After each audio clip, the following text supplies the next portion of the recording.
Bismillahirrahmanirrahim.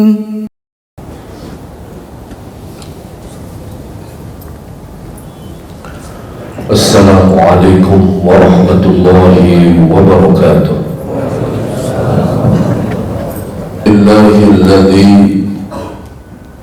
Alhamdulillahi rabbil alamin al-qail Subhanalladzi asra bi'abdihi laylan minal masjidil harami ilal masjidil aqsa.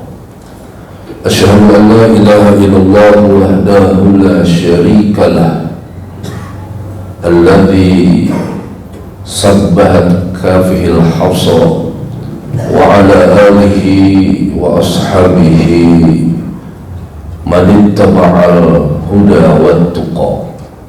Amma ba'du, para musyrah li sadri wa yassir li amri wa hlul 'uqdatam min lisani yafqahu qawli wa hdi qalbi bihaqqi sayyidina Muhammad. Usikum wa nafsi bitaqwallah. Ya ayyuhalladzina amanu taqullaha wa qulu qawlan sadida yuslih lakum a'malakum wa yaghfir lakum dhunubakum wa may yuti'illaha wa rasulahu faqad faza fawzan 'azima. Jemaah Jumat yang teramat mulia, teramat indah, masih dikaruniakan nikmat umur, nikmat waktu. Berapa banyak orang yang kangen ingin sholat Jumat, tadi pada posisinya mereka sedang sakit. Dan berapa banyak juga mereka yang sekarang orang tua kita, saudara kita yang sudah dipanggil oleh Allah Subhanahu wa Ta'ala.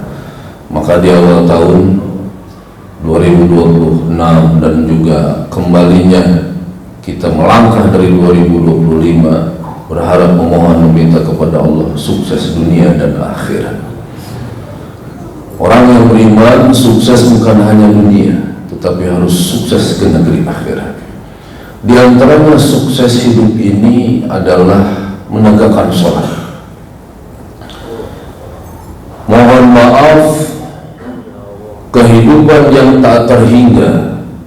Bagaimana seseorang bisa ingin hidup panjang, jauh dari keberkahan, bahkan bisa menjadi celaka dunia dan akhirat adalah ketika seseorang tersebut berani meninggalkan sholat.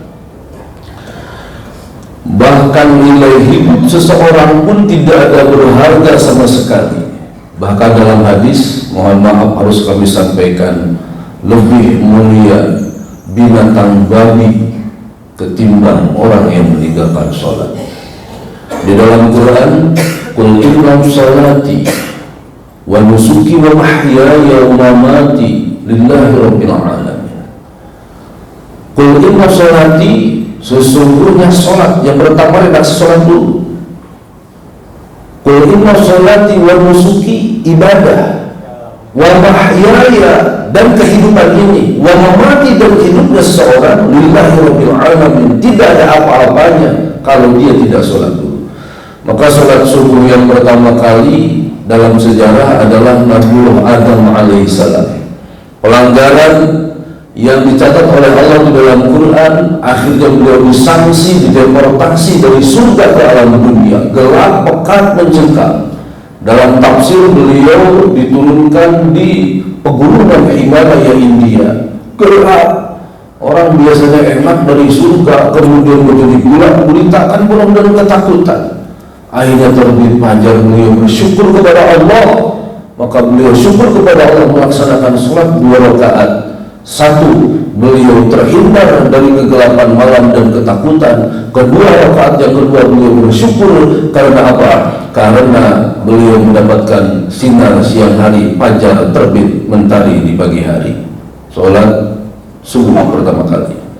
Sholat duhur pertama kali adalah Nabiullah Ibrahim alaihissalam. Mimpi yang terus-terusan, akhirnya beliau bertanya kepada sang putra, ya bunayya inni ara fil manam anni adbahuka fanzur madza tara. Nah sayang, ini ayah mimpi terus-terusan, kira-kira bagaimana? Terus apa di dalam mimpi itu? Anni adbahuka fanzur madza tara, saya harus memotong engkau, kira-kira gimana? Mungkin kalau anak kita ayah aja duluan, ayah yang dah tua. Nabiullah Ismail alaihissalam insya Allah benar sabirin. Ketika pisau yang sudah dites bukan lagi ke kertas, bukan lagi ke tambang pisaunya, ditesnya ke batu. Tajamnya pada pisau dengan anak yang baru usia 9-10 tahun, lehernya tersebut tidak mampu menembus kulit Nabiullah Ismail alaihissalam. Bukan Nabi Ismail punya debus dan sihir, bukan, tapi ini adalah kekuasaan Allah. Maka malaikat semuanya protes, ya Allah, Allahu Akbar, Allahu Akbar, Allahu Akbar. Allah perintahkan malaikat Jibril, ambil itu kambing domba gibas dari surga yang dulu pertama kali dipakai kurban oleh Habib.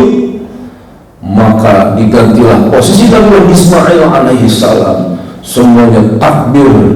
Malaikat dijawab oleh Nabiullah Ibrahim alaihissalam, la ilaha illallah wallahu akbar.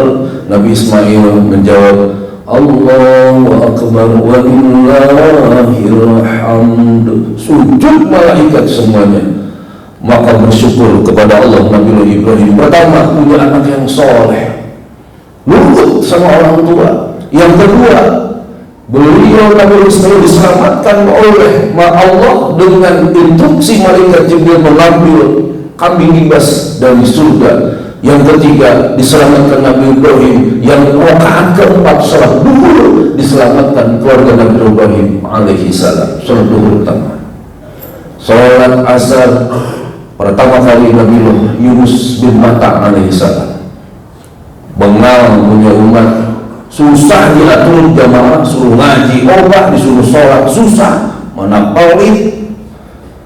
Oleh karena itu ditinggalin oleh Nabiullah Yunus alaihissalam. Pulangnya nyebrang lautan, Pak.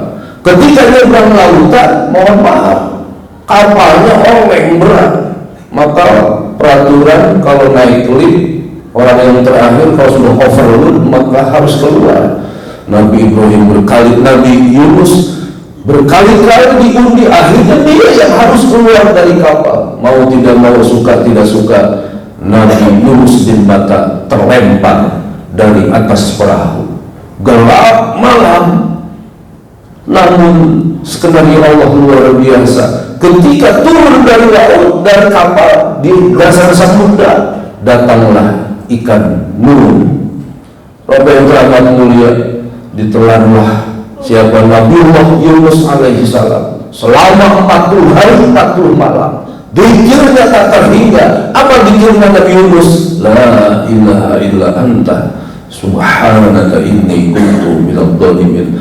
Tasbihnya Nabi Yunus bin Matta alaihi salam mampu menembus ruang dan waktu sampai terdengar oleh malaikat langit, semuanya sujud kepada Allah biar Nabi Yunus diselamatkan.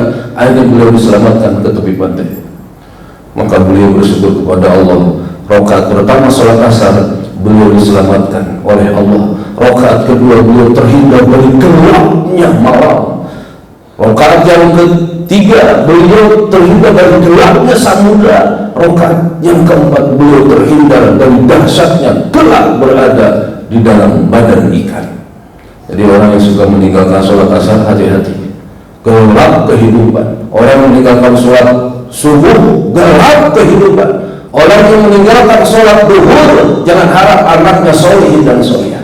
Sholat maghrib, Nabi Umar dibunuh oleh Yudas Iskariot, tetapi dibantah oleh Allah, wa ma qataluhu wa ma salabuhu walakin syubbiha lahum. Nabi Isa juga mendapatkan ibunya karena dituduh berzina. Wanita berzina, kata orang Yahudi, membawa sial, dia harus dibunuh. Diselamatkan oleh Allah, maka beliau bersyukur dengan 3 rakaat. Rakaat yang pertama bersyukur ibunya terhindar dari fitnah. Rakaat yang kedua beliau bersyukur karena tauhid terjaga oleh Allah Subhanahu wa taala. Rakaat yang ketiga sholat maghrib beliau bersyukur. Kenapa? Karena diselamatkan oleh Allah Subhanahu wa taala dari pembunuhan. Tapi nanti di akhir zaman Nabi Isa akan turun kembali. Kemudian sholat Isya adalah Nabiullah Musa alaihissalam. Karena singkatnya waktu para bapak, perjalanan Isra dan Mi'raj tidak lain yang akan dibicarakan pasti sholat. Nabi Muhammad memimpin 124.000 nabi, 313 rasul. Di Masjidil Aqsa beliau melaksanakan sholat. Fataqaddam tali sholat kullu man fis sama wa antal imam. Itu kan ada sholat ketika tahiyat. Baginda Rasulullah melaksanakan sholat dan beliau menjadi imam, menembus batas ruang dan waktu berjumpa dengan Allah Subhanahu wa Ta'ala. Kesimpulannya, Nabi Muhammad mendapatkan perintah sholat. Indah lebih dari surga apa? Berjumpa dengan Allah. Maka Nabi Muhammad beliau mengatakan at-tahiyyatul mubarakatus shalawatut thayyibatul lillah. At-tahiyatun seluruh penghormatan, seluruh wibawa, mubarakatun seluruh keberkahan, thayyibatun seluruh keindahan, sholawatun seluruh pujian hanya milikmu ya Allah. Betapa indahnya ketika memandangmu ya Allah, lebih dari surga. Maka kata Allah, assalamu alaika, keselamatan buatmu wahai Muhammad, ayyuhan nabi, wahai nabi, wa rahmatullah, dan kasih sayangmu buatmu wahai Muhammad, wa barakatuh, dan seluruh keberkahan buatmu Muhammad.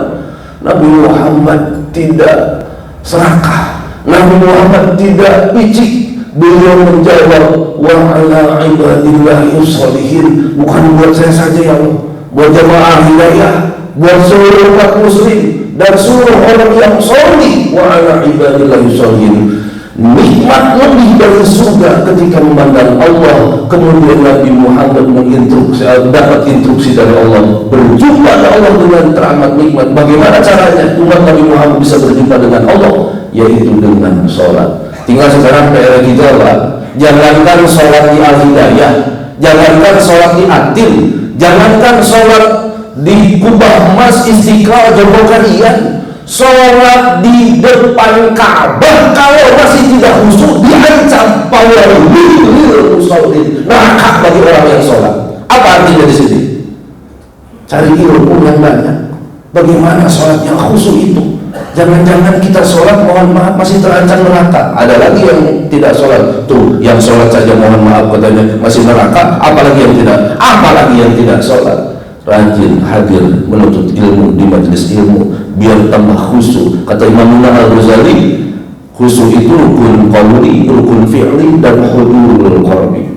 Terakhir, siapa yang meninggalkan sholat lebih besar dosanya ketimbang seorang anak berzina dengan ibu kandung di dalam Ka'bah. Siapa yang meninggalkan sholat lebih besar dosanya ketimbang membunuh 70 para nabi.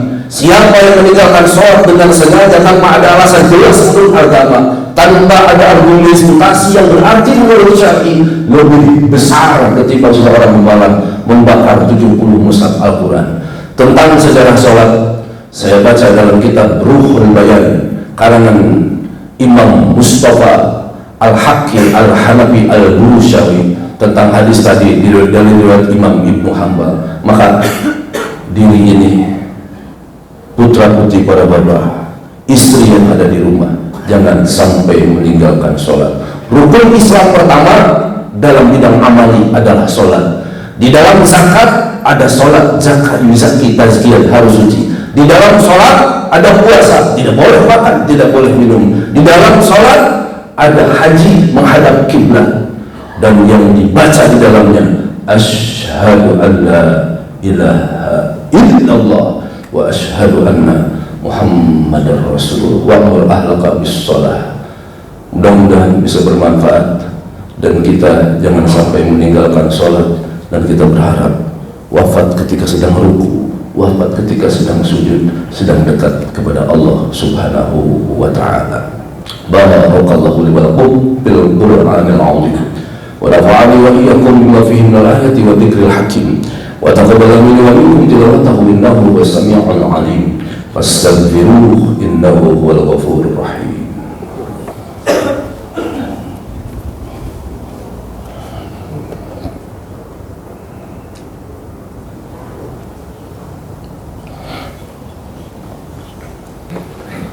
Alhamdulillah الحمد لله رب العالمين الحمد لله الذي أنزل على عبده الكتاب ولم يجعل له عوجا قيما لينذر بأسا شديدا من لدنه ويبشر المؤمنين الذين يعملون الصالحات أن لهم أجرا حسنا أشهد أن لا إله إلا الله وحده لا شريك له الملك الهدى وأشهد أن سيدنا محمدا عبده ورسوله الذي لا ينطق عن الهوى إن هو إلا وحي يوحى اللهم صل وسلم على سيدنا محمد المصطفى وعلى آله وصحبه أهل التقى ومن اهتدى أما بعد فيا أيها المسلمون أوصيكم ونفسي بتقوى الله يا أيها الذين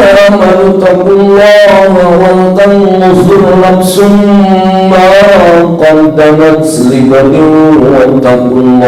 واتقوا الله إن الله خبير بما تعملون إن الله وملائكته يصلون على النبي يا أيها الذين آمنوا صلوا عليه وسلموا تسليما اللهم صل على سيدنا محمد في الأول والآخر وسلم وبارك وتعالى وعلى أصحاب رسول الله أجمعين اللهم اغفر للمسلمين والمسلمات مؤمنين والمؤمنات الأحياء منهم والأموات برحمتك يا أرحم الراحمين اللهم أعز الإسلام والمسلمين اللهم انصر المجاهدين في فلسطين في سبيل الله رب العالمين اللهم اجعلنا أصحابنا وأهلنا وأولادنا وتلاميذنا من أهل العلم وأهل الخير وأهل الطاعة وأهل العبادة وأهل الصلاة وأهل القرآن وأهل الإسلام ولا تجعلنا وإياهم من أهل الجهل والشر والغير إنك على كل شيء قدير